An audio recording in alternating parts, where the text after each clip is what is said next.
Now, Okay. I grew up in that church, but I had been attending another church, and a friend of mine told me about Alpha. He said, "Oh, it's great. Oh, you got to come here."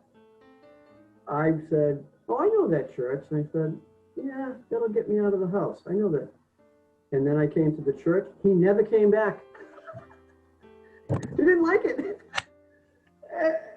And that's how I got hooked back in with the church, through people asking me, music, and things came up over the course of that Alpha, and that's how I moved my mission to Salem. And I went to the 6 o'clock Mass at Immaculate Conception and a few times, and I really loved the community and the sense of, that fellowship that you can feel, even though I really didn't know anybody at the church, but I still felt welcome.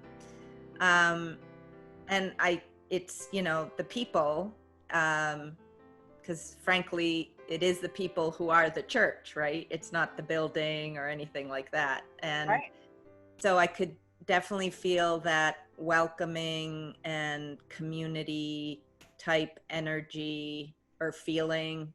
4 years ago, we were looking for a accepting church that would kind of walk us through getting married. I was interested in becoming Catholic, but didn't really know how to start. And a friend of mine at work, over lunch, oddly enough, just recommended that I go see Father Dan Riley over at Immaculate Conception. And we were getting engaged at the time, so we wanted to find out, what we needed to do to really get the ball rolling. And I told Sean, since he was the resident Catholic at the time, to make the first connection. I guess a reflection of my identity to be able to have that connection in both, not only languages, but with both cultures. Yeah.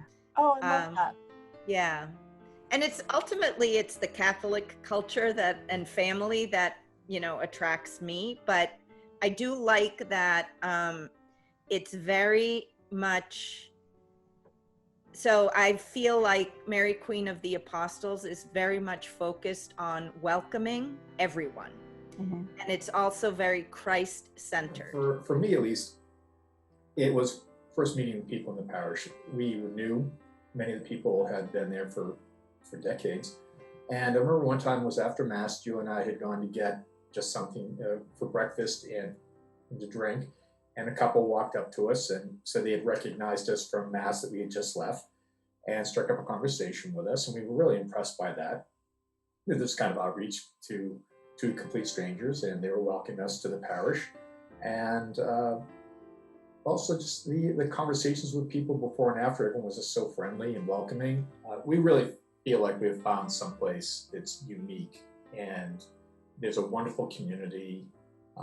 It's had many conversations with people from all walks of life, at all different stages of life, and at different points in their journey to Catholicism.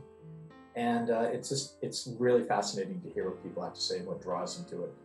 I think one of the unifying themes, though, is its community. It's always interesting when someone invites you all excited and they don't show when you stay, and it's like, I keep inviting him back. That's great. So far, whatever.